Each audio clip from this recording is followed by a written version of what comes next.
Hello everyone, welcome to Samaa podcast. This is Bushra Khan. आज मैं आपको मिलवाऊंगी महानूर चौधरी से। शी इज अ ट्रांसजेंडर, लेकिन she is a certified chartered accountant as well and a running consultant for health ministry. इसके साथ साथ वो डायरेक्टर भी हैं ख्वाजा सराज सोसाइटी की। बहुत कुछ कर रही है, टैलेंटेड है। चलिए आइए मिलते हैं। अस्सलाम वालेकुम। वालेकुम सलाम जी। कैसी हैं आप? मैं अल्हम्दुलिल्लाह ठीक। आप बताएं, आप कैसी हैं? अल्लाह का शुक्र। Welcome to Samaa podcast. Thank you so very much for inviting me here. Mahnoor, बतौर ख्वाजा सरा मैं आपसे जानना चाहूँगी कि आपको अपनी ज़िंदगी के किस फेज़ में पता चला कि आप मुख्तलिफ हैं? मल्टीपल फेजेस आते हैं, ठीक है। कुछ फेजेस में आपको माशरा आपको बताता है कि आप अलग हैं, और कुछ में आपको ख़ुद पता चलता है कि आप अलग हैं। तो मेरा पहला फेज़ बहुत अर्ली स्टेज में था, जब मुझे माशरे ने एहसास दिलवाना शुरू किया। उसके साथ साथ जो मेरी इंटरेस्ट थे, वो इंटरेस्ट ने मुझे रियलाइज़ करवाया कि माशरा इन इंटरेस्ट को एक्सेप्ट नहीं करता, ठीक है ना। दैट इज़ द रीज़न कि लोगों ने मुझे आइडेंटिफाई करना शुरू कर दिया तमाम बच्चों से अलग। और at that time I was like 8 और 9 ईयर्स ओल्ड, और तब मुझे पता चला कि मैं डिफरेंट हूँ। बट मुझे ये नहीं पता था कि मैं डिफरेंट कौन हूँ, कैसे हूँ। वो मुझे आहिस्ते आहिस्ते जाके पता चला कि मैं ट्रांसजेंडर कैटेगरी में फॉल करती हूँ आफ्टर प्यूबर्टी स्टेज। ठीक, तो ये बताइए कि जब आपको मालूम हो गया कि आप ट्रांसजेंडर और आप मुख्तलिफ हैं, तो स्कूल लाइफ कैसे गुजरी? कितना चैलेंजिंग था as a transgender school life गुजारना, कॉलेज लाइफ गुजारना, घर का माहौल, कितने बहन भाई थे, बताइए। एक तो हमें इस चीज़ को समझने की बहुत अच्छे तरीके से ज़रूरत है कि ना हमारा माशरा अभी भी चाहता है कि हर घर में ना एक लड़का पैदा हो, एक बॉय पैदा हो। तो एक तो हमारा कानून नहीं बताता, या उस चीज़ को अलाउ नहीं करता कि at the time of birth जो है वो पता चल सके कि जो अच्छा जी कि जो बच्चा पैदा हुआ है वो किस क्रोमोसोम्स के साथ पैदा हुआ है, आइदर लड़की क्रोमोसोम्स के या लड़के के क्रोमोसोम्स के या ट्रांस क्रोमोसोम्स के। तो with the passage of time जब मुझे चीज़ों का रियलाइज़ होना शुरू हुआ, तो स्कूलिंग सिस्टम में मोलेस्ट होती थी, हरास होती थी। और मैं बताना चाहूँगी कि जिस तरह मोस्टली ट्रांस कम्युनिटी जो है उनको एज अ मेल आइडेंटिफाई करके लड़कों के स्कूल में डाल दिया जाता है, इस तरह मुझे भी डाल दिया गया था। और 8वीं 9वीं क्लास में मुझे पता चल गया कि जी नहीं, ये सारे लड़के हैं और मैं अलग हूँ, तभी ये मुझे इस तरह तंग करते हैं, मुझे टच करते हैं। That was a very bad touch. मैं आज भी उस तरह के टचेस को जब रिकग्नाइज़ करती हूँ या माइंड में रिकॉल करती हूँ तो ट्रॉमाटाइज हो जाती हूँ कि उस वक्त ऐसा कोई सेफ स्पेस नहीं थी कि मैं बता सकूँ लोगों को कि मैं इतने सारे मर्दों में अकेली तन्हा थी, और तन्हा होने के साथ साथ इतनी वल्नरेबल थी कि कोई भी मुझे किसी तरह भी हाथ लगा सकता था। और ये वो पॉइंट था कि जिस वक्त एक्चुअली में बच्चे ने ग्रो करना होता है दिमागी तौर पे, उसी ग्रो से पता चलता है कि बच्चे ने आगे जाकर अपनी लाइफ में क्या करना है, क्या बनना है। और अगर उस स्टेज में ट्रांस कम्युनिटी को इतने मसले पेश आएंगे तो कैसे जी वो एजुकेशन हासिल करेंगी, कैसे वो किसी प्रैक्टिकल लाइफ में जाएंगी। बिल्कुल, आपने दुरुस्त बात की। जब आपको स्कूल में बुली किया जाता था तो घर आके बताती थी घर में मदर का कैसा रवैया था जब उनको मालूम हुआ कि आपकी डिफरेंट डेवलपमेंट है? और दूसरी जानब जब आपके बहन भाई थे, आपके 3 और बहन भाई हैं, तो उनका रवैया कैसा था? घर का माहौल कैसा था? हम 4 बहन भाई हैं, 2 भाई हैं, एक मैं हूँ और एक मेरी सिस्टर हैं। बहन भाइयों को तो नहीं पता था, ठीक है ना, और ना ही इतना कंफर्ट जोन अवेलेबल था कि मैं खुद बता सकूं, क्योंकि तब मैं खुद भी बहुत ज़्यादा चीज़ों से जूझ रही थी, कंफ्यूज थी, ठीक है। तो वालदा को ज़रूर मैंने बताया था, ठीक है, बट वालदा ने भी उस वक्त मुझे गाइड किया कि नहीं, सब कुछ नॉर्मल है, तुम बदलो खुद को। तो वो जो कश्मकश और वो जो जद्दोजहद थी ना कि ख़ुद को बदलना है और ख़ुद को मर्द बनाना है, ठीक है, वो जद्दोजहद मुझे आज तक समझ नहीं आई कि वो किस चीज़ की जद्दोजहद थी। हम क्यों नहीं माशरा एट लार्जर लेवल पे एक्सेप्ट करता जैसा हर कोई बच्चा है? अगर कोई लड़की है तो उसे एज ए लड़की क्यों नहीं एक्सेप्ट करते? अगर कोई मर्द है तो उसे एज ए मर्द एक्सेप्ट करें, और अगर कोई ट्रांस है तो उसे एज ए ट्रांस एक्सेप्ट करें। उसे क्यों हम किसी कैटेगरी में फॉल करने के लिए कहते हैं? तो इसी तरह ही मेरी वालदा ने भी कहा। फिर मैंने कोशिश की, और कोशिश में मैं एक्टिंग ज़रूर करती थी, बट उस एक्टिंग में मेरी स्टडी सेक्रीफाइस होती थी, मेरे स्कूलिंग सिस्टम सेक्रीफाइस होता था। मैं बहाने करती थी कि मुझे स्कूल नहीं जाना, मेरे पेट में दर्द है, सर में दर्द है, ठीक है, क्योंकि अनफॉर्चुनेटली उस वक्त मेरे पास वो सपोर्ट सिस्टम नहीं था कि मैं खुल के बता सकूं कि मैं वहाँ क्या फेस करती हूँ। आप अपनी टीनेजर लाइफ में थ्रू आउट चैलेंजेस से गुजरी, लेकिन इसके साथ साथ आपने बेहतरीन तालीम भी हासिल की, सर्टिफाइड चार्टर्ड अकाउंटेंट है, और अब आप बेहतरीन जगह पर नौकरी भी कर रही हैं। जर्नी जी बहुत सख्त है और बहुत लंबी है, और लेकिन मैं ज़रूर बताना चाहूँगी कि ना आपकी लाइफ में हमेशा से ना कुछ टर्निंग पॉइंट्स होते हैं। मतलब कि जब सब दरवाजे बंद हो जाते हैं ना, तो अल्लाह ताला ने एक किरण रखी होती है, वो किसी विंडो से आ रही होती है, आपको वो किरण सिर्फ ढूंढनी है और वो खिड़की ज़रूर खोलनी है। तो ऐसी ही एक खिड़की मेरे लिए भी खुली थी जहाँ से मुझे रोशनी आती थी, ठीक है। और वो मेरे वालिद साहब थे जो इस दुनिया में नहीं हैं। चूँकि वो हमारे साथ नहीं रहे, वो हमेशा से सऊदीया होते थे, और मेरी जो वालिदा हैं उन्होंने सिंगल पेरेंट के तौर पे जो है हमें पाला है। ऑल्दो वालिद साहब साल में आते थे, 2 दफ़ा आते थे, कभी 1 दफ़ा आते थे, तो हमारे साथ टाइम स्पेंड करते थे, बट वो हमेशा से मतलब उनका कारोबार जो था वो सऊदीया में था। तो एक दिन मैंने बहुत हिम्मत करके अपने वालिद साहब को बता दी ये बात। वो क्यों बता दी? क्योंकि मैंने अपने वालिद साहब को बात करते हुए सुना था अपनी वालदा से। मेरे कुछ रिलेटिव्स जो हैं वो मेरे अब्बू को कंप्लेन करते थे कि इसकी हरकतें चेंज करें, इसके रवैये को बदलें, ठीक है ना, ये तो हमारी नाक कटवा रहा है, ठीक है, और हमें लोगों को जवाब देना पड़ता है।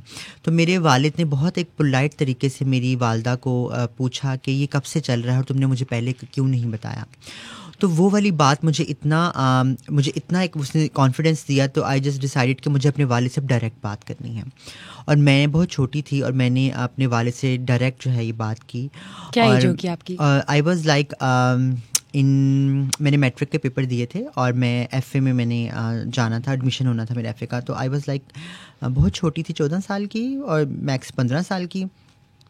तो मैंने कहा कि जी मैं बात करूँगी, और मैंने बात की, और मेरे वालिद ने बहुत प्यार से, बहुत एक धीमी नज़र से मुझे देखा, और मुझे सिर्फ उन्होंने एक बात कही कि जिस दिन तुम्हारे अंदर से ये डर निकल जाएगा ना कि मुआशरा क्या कहेगा, देखना तुम कामयाब हो। तो मुआशरे का डर नहीं रखना, वो हम बैठे हैं, हम संभाल लेंगे। बस ये ज़रूर कोशिश करनी है कि जो उम्मीद मैंने तुमसे वाबस्ता की हुई है वो उम्मीद नहीं तोड़नी, तो मुआशरे को कुछ बन के दिखाना है। और तब मेरे वालिद ने डिसाइड किया था कि I have to be a professional, ठीक है, और वो किसी भी मुझे एक्सपर्ट लाइफ में जाना है।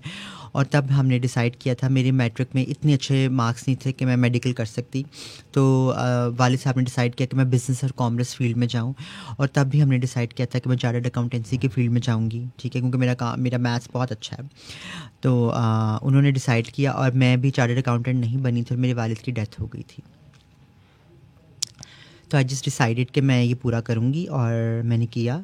और मैं प्राउडली कहती हूँ कि जब मैं इसी से कर रही थी और फंडामेंटल्स जब मैंने क्लियर किए, तो आई गॉट डिस्टिंक्शन, और मैंने पूरी दुनिया में वो डिस्टिंक्शन हासिल की ऑडिट के सब्जेक्ट में, और रिकग्नाइज़ हुई। और जब रिकग्नाइज़ हुई तो मेरी जर्नी जो है उसको एक बूस्ट आया, और मैंने ठान लिया था उस वक़्त कि नहीं, वो ख्वाब हकीकत करना है और दिखाना है माशरे को कि सिर्फ ट्रांस कम्युनिटी जो है वो नाच गाने, बैगरी या किसी और गलत एक्टिविटीज़ में इन्वॉल्व नहीं।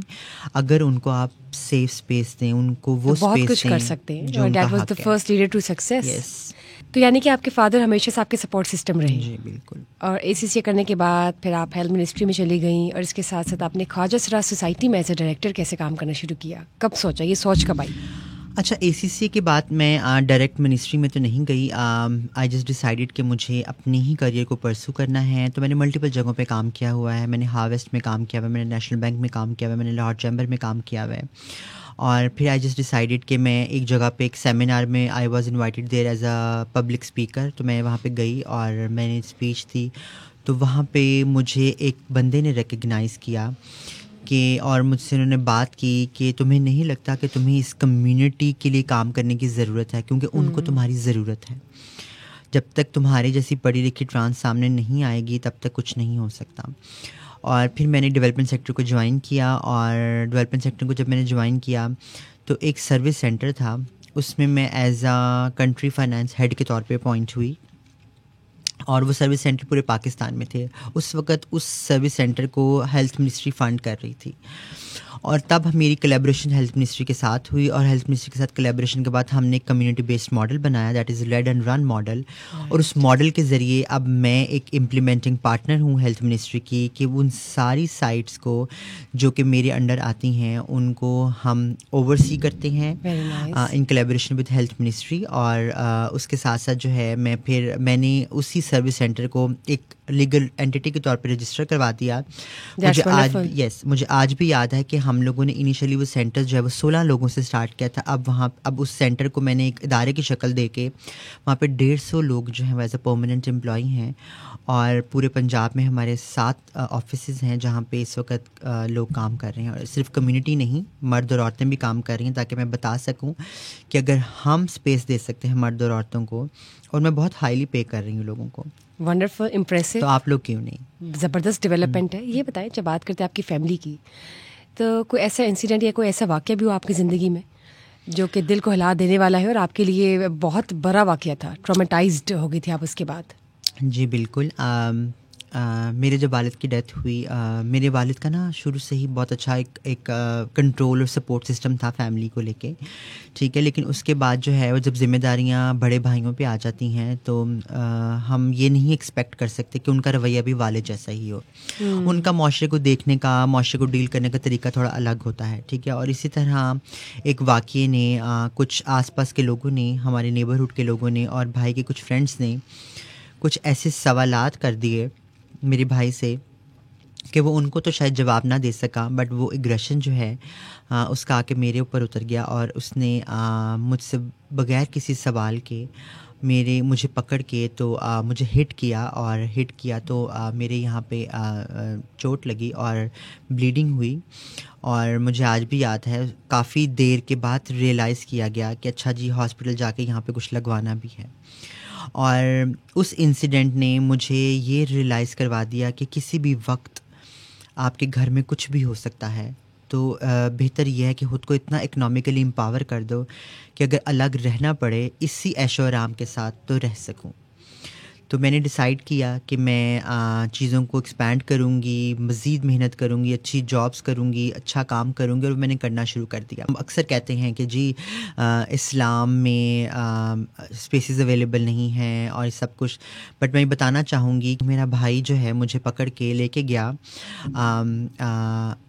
एक बुज़ुर्ग के पास जो कि मेरे अब्बू के पीर मुर्शिद थे, ठीक है। और उनके साहबजादे ने मेरी सुनी, और जब मेरी सुनी तो उन्होंने सिर्फ एक बात कही, और मैंने उनको जब एक बात कही ना कि मैं मुनाफिक नहीं हूँ, ठीक है ना, मेरा जो ज़ाहिरी है मैं वही प्रेजेंट कर रही हूँ और ये आप सबको नज़र आ रहा है, मैं एक्टिंग करके मुनाफिकत नहीं कर सकती, ठीक है। तो उन्होंने मुझे मेरे सर पे प्यार दिया और मेरे बड़े भाई को कहा, ये कुदरत है, तुम कुदरत को नहीं बदल सकते, मत खेलो इस चीज़ के साथ, ठीक है। उसके बाद टॉलरेंस तो आ गई घर में, ठीक है, बर्दाश्त तो आ गई, लेकिन एक्सेप्टेंस नहीं आई भाइयों के लेवल के ऊपर।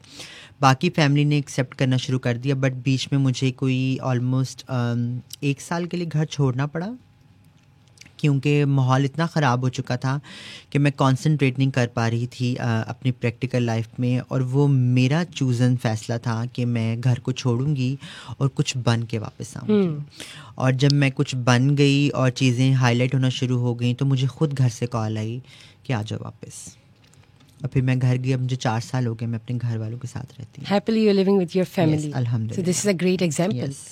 जब हम बात करते हैं ख्वाजा सरा सोसाइटी की, तो मैं जानना चाहूँगी कि ट्रांसजेंडर कम्युनिटी में क्या रूल्स हैं, क्या रेगुलेशंस हैं, ख्वाजा सरा किस तरह की ज़िंदगी बसर करते हैं।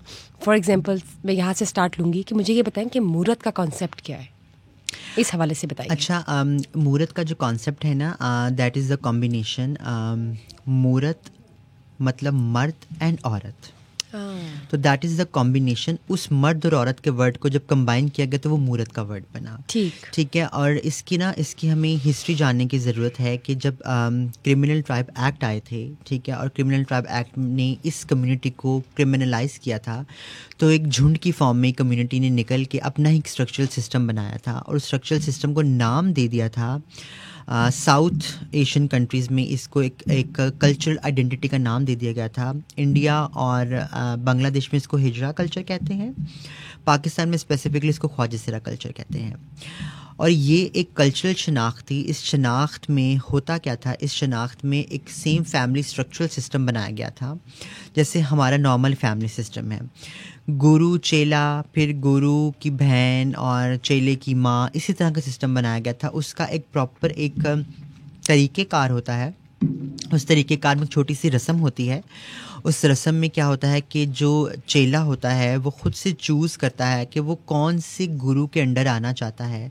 तो उसके ऊपर एक छोटी सी रस्म में वो एक चटाई की रस्म है वो दी जाती है। उस चटाई की रस्म में क्या होता है फिर ये गुरु बताइए? वो चंद पैसे होते हैं, ठीक है। दैट इज़ इनिशियली तो उसकी कॉस्ट बहुत कम थी, अब आजकल 550 हो चुकी है, ठीक है। वो रस्म दी जाती है, ठीक है, और उस कॉस्ट को जो है गुरु एक्सेप्ट करते हैं और एक्सेप्ट करके फिर सर पे प्यार देते हैं और वो उस तरह उस कल्चर सिस्टम में वो चेला एंटर हो जाता है और वो ठीक है। गुरु को एज अ बाप के तौर पे जो है वो रिस्पेक्ट देता है। यानी गुरु आपका हेड होते हैं और चेले जो होते हैं वो Yes, जो उनको subordinates, फॉलो कर रहे होते yes. हैं।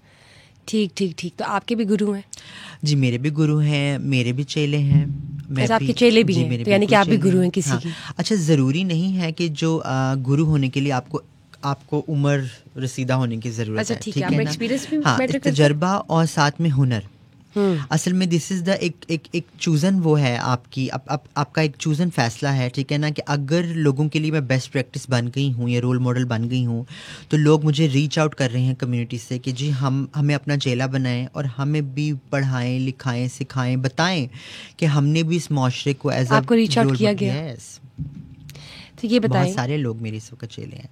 That's wonderful. मुझे ये बताइए, ट्रांसजेंडर कम्युनिटी में आपके यहाँ सुना जाता है कि जो लड़ाइयाँ हैं आपस में वो भी ताली बजा के होती है, तो ताली का कॉन्सेप्ट क्या आखिर? अच्छा, ताली का कॉन्सेप्ट जो है ना बहुत सिंपल है। That is the kind of recognition, ठीक है, कि हर किसी का अपना अपना तरीका होता है रिकग्नाइज़ करने का। जब ट्राइब एक्ट आया था उसके बाद ये झुंड की सूरत में जब ये लोग सामने आए थे तो इन्होंने टोली बधाई सिस्टम को शुरू किया था, ठीक है ना। और टोली बधाई सिस्टम में ताली का जो कॉन्सेप्ट है, ठीक है ना, उसको इंट्रोड्यूस किया था एक आइडेंटिटी के तौर पे। असल में ताली उससे पहले की मौजूद थी, ठीक है, लेकिन उसको रिकग्निशन उस वक्त मिली, ठीक है, जब इन्होंने उसको एक आइडेंटिटी के तौर पे रिप्रेजेंट किया। अब वो आइडेंटिटी जो है वो आइडेंटिटी आपकी चटाइयों में, चटाई मतलब कि अगर कोई गुरु चेला की कोई चटाई हो रही है Right. कोई उसमें, और या अगर कोई लड़ाई हो रही है तो उसमें भी बजाई जाती है। उसको बजाने का हरगिज़ मकसद ये नहीं है कि आप चीज़ों को लाउड कर रहे जी। हैं या आप कुछ इस तरह प्रेजेंट कर रहे हैं। उसका मकसद ये है कि आप रिकग्नाइज करवा रहे हैं कि जी मैं ख्वाजा सरा कल्चर से बिलोंग करता या करती हूँ, ठीक है, मैं इसीलिए इस लड़ाई में बैठी हूँ या मैं इसीलिए इस हक पे बात कर रही हूँ, इस फैसले मतलब पे बात ये एक सिग्नल होता है it's a kind of identity या सिग्नेचर कह सकते हैं। Yes yes. तो आप मुझे करके दिखाएंगी? अब मुझे उतनी अच्छी बजानी नहीं आती, ठीक है ना, लेकिन मैं ट्राई करती हूँ। It's kind of like this. Yes, okay, ठीक ठीक ठीक। तो इसकी ना एक ऑनेस्टली इसकी एक नेचुरल आवाज़ है, ठीक है, और वो तभी निकलती है हाँ, जब आप ठीक है लोग ना, का वो एक जब सर्टेन हाँ, फेज होता जब है, आप वाकई में खुद को रिकग्नाइज करवाना चाह रहे हैं कहीं बैठ के, ठीक है ना, तो उस या किसी पैशन से public- निकलती है। Yes, वी कुड yes, से हाँ। दैट। वो जो प्रेशर आता है ना उस हाथों का, वो उस ही वक्त होता है। आता है। ठीक ठीक। तो ये बताएं महानूर, असली और नकली ख्वाजा सरा की पहचान कैसे होती है? आप देखें कि ये जो कॉन्सेप्ट है ख्वाजा सरा का, नोशन है, और ये लोग खुद से भी इस चीज़ की तरफ इतना आ गए हैं कि अपने आप की जो क्रेडिबिलिटी होती है ख्वाजा सरा की वो भी खराब खुद से कर देते हैं। बिल्कुल जी, when we talk about begging, signals पर जब भीख मांग रहे होते हैं या बेगिंग कर रहे होते हैं या इस तरह की जो भी इनके एक सर्टेन एक्टिविटीज चल रही हैं, बिल्कुल बिल्कुल। तो इस हवाले से बताइए। अच्छा, I totally agree with you कि जी बिल्कुल, बीच में मिलावट हो गई है, ठीक है ना। अब मिलावट में ना सबसे बड़ा जो इस वक्त लम्हा फ़िक्रिया है ना कि भाई आइडेंटिफाई कैसे किया जाए, ठीक है ना। आइडेंटिफाई करने के मुख्तलिफ तरीके हो सकते हैं, बट अनफॉर्चुनेटली कोई सर्टिफाइड कोई भी आइडेंटिटी का तरीका नहीं है। कानून हमारा कहता है ये सेल्फ परसीव्ड आइडेंटिटी है, बट वो सेल्फ परसीव्ड आइडेंटिटी के लिए हम ये तो मैंडेटरी करें ना कि जी आपके पास शनाख्त होनी चाहिए, एक शनाख्ती कार्ड होना चाहिए, ठीक है। आप देखिए कि वो तमाम ख्वाजा सरा जो बैगरी कर रहे हैं या शारों पे हैं, एक तो उनके पहनावे से और हुलिये से पता चल जाएगा, इतना कोई बेवकूफ़ नहीं है, और हमें भी पता चल जाता है। मैं भी अगर जा रही हूँ, ठीक है ना, और मैं रोक के अगर पूछूँ और उनसे सवाल करूँ कि आपका गुरु कौन है, तो उनके पास कोई जवाब नहीं होता। दे इमीडिएटली वैनिश, वो भाग जाते हैं, ठीक है ना। तो आपको अंदाज़ा हो जाता है। पहली तो रिकग्निशन ये कि इस कल्चर सिस्टम ने एक बड़ी अच्छी रिकग्निशन दी है कि अगर कोई ख्वाजा सरा अपने आप को एज अ ख्वाजा सर आइडेंटिफाई करता है, ठीक है, तो वो तो किसी न किसी गुरु कल्चर के साथ बिलोंग करता होगा, तो वो आपको फ़ौरन पता चल जाएगा। जैसे मुझे पता है इस वक्त जो है पूरे पंजाब में 4 धड़े हैं मौजूद। उन 4 धड़ों में अगर कोई भी मुझसे कोई बात करेगा, मैं फ़ौरन पकड़ लूँगी जी इनका गुरु कौन सा है, ठीक ठीक ठीक है, जो ठीक। सबसे ऊपर वाली आते हैं ना। क्लासेस भी होती हैं ख्वाजा हाँ सरा जी, की। जी बिल्कुल, ठीक है। इसमें सिस्टम बनाया गया था ना, ठीक है, ठीक है। उनमें जो है ये धड़े जो हैं बनाए गए थे, ठीक है, और उसके अकॉर्डिंगली जो है ये सारा सिस्टम चलता है। अच्छा मुझे ये बताएं, आप तो महानूर चौधरी हैं ना, जी बिल्कुल। So you are female transgender. Yes. तो आपको कभी कोई पसंद आया हो या कभी आपने शादी का सोचा हो, तो क्या कॉन्सेप्ट है आपकी कम्युनिटी में शादी का, क्या कॉन्सेप्ट है? अगर हम कम्युनिटी लेवल की बात करें, ठीक है, तो कम्युनिटी लेवल पे तो ऐसा कोई कॉन्सेप्ट मौजूद नहीं है, क्योंकि हमने जितनी भी रिकग्निशन राइट बेस ली है ना वो कानून के ज़रिए है ना, क्योंकि we are living in the country जहाँ पे जब तक कानून नहीं है तो आपको कोई बेसिक कानून अपने हक नहीं मिल सकते, ठीक है। तो हमारा जो कानून है उसमें भी कंपेनियनशिप का राइट नहीं है। बट आने वाले वक्तों में हम बहुत सारी ऐसी ट्रांस जो उसको खुद को ट्रांस खातून आइडेंटिफाई करती हैं, ठीक है ना, या उस कैटेगरी में फॉल कर रही हैं, ठीक है ना, दे रियली वांट, हर किसी को एक सपोर्ट चाहिए होता है ना, एक सिस्टम चाहिए होता है, ठीक है। तो हम कोशिश कर रही हैं कि ऐसा कोई सिस्टम जो है वो हम करवा सकें थ्रू लॉ या थ्रू पॉलिसी प्रोसीजर्स, ठीक है। और ऑब्वियसली हर किसी का कोई ना कोई क्रश होता है, मेरा भी कोई ना कोई क्रश रहा होगा, कोई ठीक है। पसंद आया आपको पहले कभी?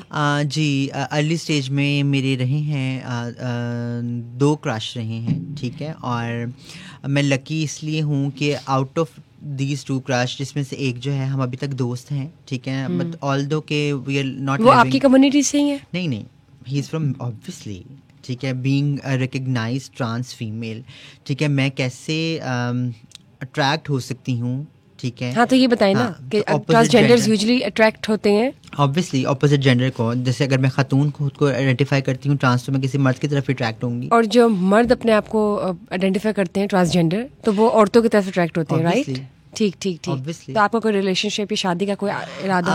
रिलेशनशिप ऐसा नहीं है अनफॉर्चुनेटली, जो है जो मेरा क्रश था, फिर हमारी दोस्ती छिड़ी, अब वो पाकिस्तान से बाहर हैं, ठीक है, और तो हम ऑन एंड ऑफ हमारी बात होती है, तो ऐसा शादी का तो कोई अभी तक कोई कॉन्सेप्ट नहीं है, इरादा नहीं लेकिन है, अभी ठीक तो है आप मुझे कहते हो ऑफ द रिकॉर्ड कि कोई कह रहा था आपसे शादी का। ऑब्वियसली शादी के लिए तो मुझे बहुत सारे अप्रोच लोगों ने करते हैं, बिल्कुल मुझे तो आप सोशल क्यों मीडिया नहीं पे लोग करती? अप्रोच इनकार क्यों करते कर रही हैं? क्योंकि लीगली इस वक्त कोई आपके पास शिक मौजूद नहीं है कि मैं उस चीज़ को कर सकूं, ठीक है, परसू कर सकूं। जैसी कोई लीगल शिक आएगी तो फिर आई डेफिनेटली प्रॉपर स्वयंवर होगा। Oh nice nice, why not. तो ये बताएं फ्यूचर गोल्स क्या हैं? ऑनेस्टली स्पीकिंग, अगर मैं प्रैक्टिकल फ्यूचर गोल्स की बात करूं तो आई रियली वांट कि ट्रांस कम्युनिटी से कोई एटलीस्ट एक रिप्रेजेंटेटिव तो पार्लियामेंट में ज़रूर जाके बैठे, वंडरफुल। ठीक है, और हम रिकग्नाइज करवाएं पूरी दुनिया में, ठीक है, कि यस। अच्छा ये बताएं, कहा जाता है कि अगर ख्वाजा सरा मांगने आए और आप उसको कुछ नहीं देते तो वो बदवा दे के चला जाएगा, उनकी बदवाएं बहुत लगती। तो ज़रा इस कॉन्सेप्ट के हवाले से बताएं कि क्या ये वाकई सच है या बस ये एक मिथ है और ऐसे ही तंग करने के लिए माशरे को एक कॉन्सेप्ट फैलाया हुआ है? अच्छा, मेरा ये मानना ये है कि अगर आप किसी की दिल आज़ारी करेंगे, ठीक है ना, और उस दिल आज़ारी में दिल से निकली हुई बद्दुआ चाहे किसी औरत ने दी है चाहे किसी मर्द ने, जैसे ख्वाजा सरा ने, वो लगनी है जी, वो जाती है आज तक, ठीक है। लेकिन यूजुअली होता है ना कि ख्वाजा सरा ने एक बनाया हुआ होता है, नहीं, वो जो सिग्नल्स पे भीख मांग रहे होते हैं, हाँ, दैट कि वो तो एक है ना कि आप देंगे नहीं तो एक ब्लैकमेलिंग स्टार्ट हो जाती है। इस हवाले से बताइए, क्योंकि आप इस कम्युनिटी के तो आप बेहतर बता सकते हैं। दैट इज एक्चुअली मिथ, ठीक है। मैं अक्सर इनकार कर देती हूँ, मैं अब इनफैक्ट इनकार क्या, मैं तो अक्सर अब ऐसा ही करती हूँ। मैं जो बैगरी कर रहे होते हैं मैं उनको कहती हूँ कि जी मेरा कार्ड रखो, ठीक है, अगर कोई स्किल सीखनी है, कोई स्टिचिंग सीखनी है, कोई पार्लर का कोर्स करना है, कोई काम करना है तो बताओ, काम करवा दूंगी, लेकिन भीख नहीं दूंगी। तो ये बताइए, ट्रांसजेंडर कम्युनिटी में यूजुअली देखा जाता है कि इलीगल और कुछ ऐसी मिस्चीवियस एक्टिविटीज़ बहुत ज़्यादा होती हैं। ड्रग्स को अगर हम ले लेते हैं, इस तरह की और कोई एक्टिविटीज़, तो आप इस हवाले से क्या गाइड करेंगी और क्या एडवाइस करेंगी? अच्छा, एक तो इस चीज़ को समझने की ज़रूरत है कि इतनी ड्रग्स क्यों इस्तेमाल की जा रही है, ठीक है, क्योंकि हमारी बहुत बड़ी तादाद में ट्रांस कम्युनिटी जो है उनको मोलेस्ट और सेक्सुअली वायलेट किया जा रहा है, और उसकी वजह से now they are involved in sex work. वो सेक्स वर्क करने की वजह से जो उनकी क्लाइंटेल है वो उनको नशे पे लगा देती है, और वो जब नशे पे आपको लग जाते हैं तो इनके पास ऐसा कोई कोपिंग मैकेनिज्म नहीं कि उससे बाहर आ सकें। हम लोगों ने जो है मेंटल हेल्थ सर्विसेज स्टार्ट कर दी हैं, उसके साथ साथ हम लोग रिहैब सर्विसेज भी प्रोवाइड कर रहे हैं।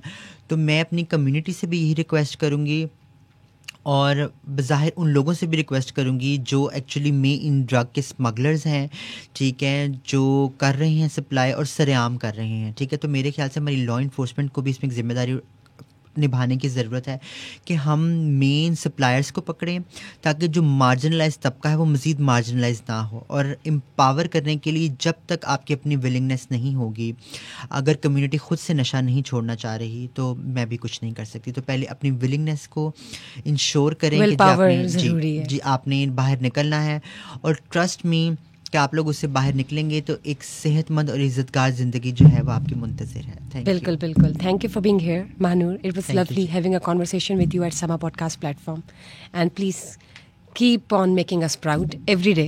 Thank you so very much. Thank you so very much. This is kind of acknowledgement for us. Why not? You're most welcome. Thank you guys for watching us today. Just stay tuned for another session. Till then, bye bye.